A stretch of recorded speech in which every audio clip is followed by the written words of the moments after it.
Hello and welcome to Lemon Studios, where we talk anything and everything entertainment. I'm of course Lemon himself, Zeke Lemon, and this is my review of the latest Netflix project, The Adam Project, starring Ryan Reynolds. Or, as what some people call it, the long-awaited 13 going on 30 sequel, because Mark Ruffalo's in it, and so it's, Jennifer Garner? Yeah, Jennifer Garner is in it as well, and they're playing husband and wife.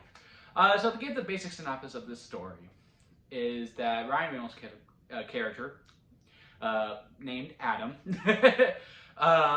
travels back in time. Time travels a thing in the future in the year 2050, and he travels back to 2022, where younger Adam is, kind of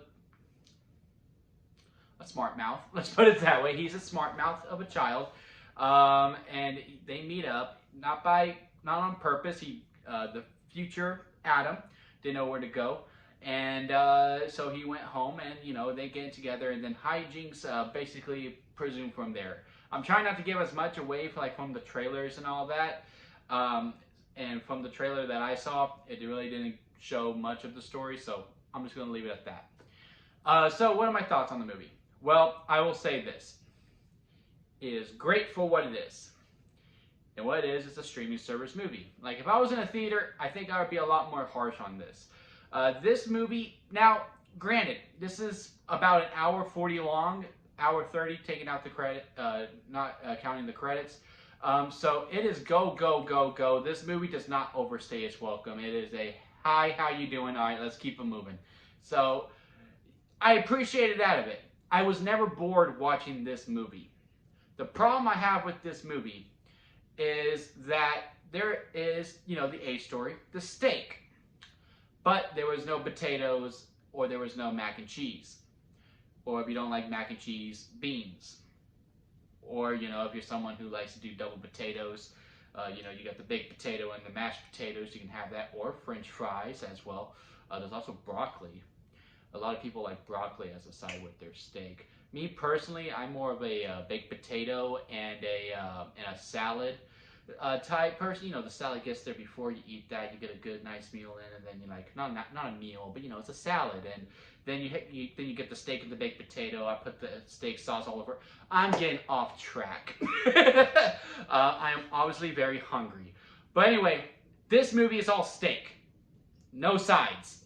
It's all entree. That's all this movie is. Until it really gets to the third act. The third act is very, very strong in this movie. It really brings everything together.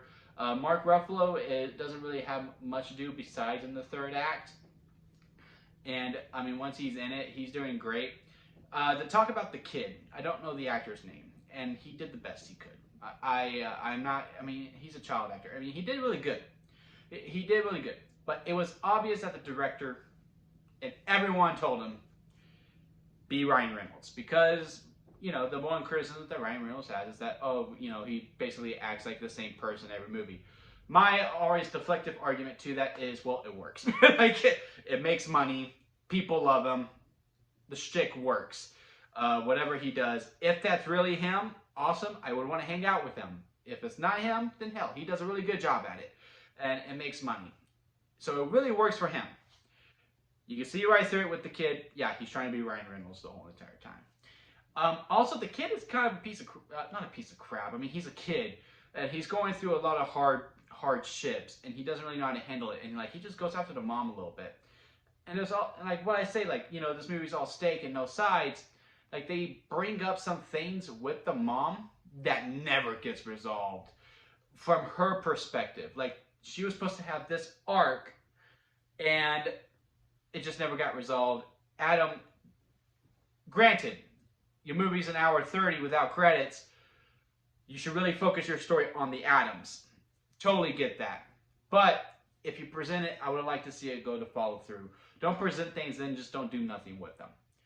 I do believe this movie is a few years too late. It is a very, if this came out in the early 2000s, everyone would have loved it. But it is a very predictable storyline. They did keep me on my toes on some bits within the final act, with just how the story was going. I thought they were going to do one thing, but no, they did change that up a little bit. And there is a lot of heart in the end. Both, in the first act and the second act, I was able to tell where everything was going. All the way through. But again, the third act got me off guard. So overall, what are my thoughts? Like I said, for what it is, it's good. Sitting at home, turn on Netflix, got your friends or family together, and you're watching this movie, you're gonna have a good time. But besides that, there's nothing much more to it. I don't really care to see a sequel to this. Um, it does feel like it's really open and shut. Also, the visual effects is really not the best either. They do some de-aging on one character, and it just looks awful. Like it's like really, really bad. And we have come such a long way. And like for some of the thing with the fire too, just looked really fake. It didn't feel real. Like I couldn't really grasp onto the world. Um, but hey, that's just one of my thoughts on the movie. Y'all might have a completely different experience. What are your thoughts? Comment below and let me know. Where would I rank it on the lemon scale? Where sour lemon is the worst, expired store bought is after that, where it's bad, but hey, there's some redeeming qualities. Store bought, it's good, but there's some problems. Lemonade, hey, it's a movie. Freshly squeezed lemonade, really, really good, just some minor problems. And then strawberry lemonade, which is the best kind of lemonade, so therefore that's the 10 out of 10. What would I rank this? It is store-bought lemonade to lemonade. Like I said, the problems, the visual effects, predictable storyline up until the third act, I will give it that. They basically told the kid, hey, just act like Ryan Reynolds. Unresolved storylines, all steak, no potatoes or mac and cheese or whatever sides you want. All entree, no sides. But again, I'm just trying to call this down the middle. It does not overstay its welcome. It is a, hey, how you doing, and keep it moving type of movie. So if that's your type, yeah, turn on Netflix. But if this was in theaters, I would not say go out to theaters for it. But those are my thoughts on the Adam Project. Again, comment below and let me know what you thought about it. Also, if you liked this video, give it a like. And if you liked me, hey, give me a subscribe as I try to grow into my YouTube career. And that'll be it from me, guys. And I'll see you here next time at Lemon Studios.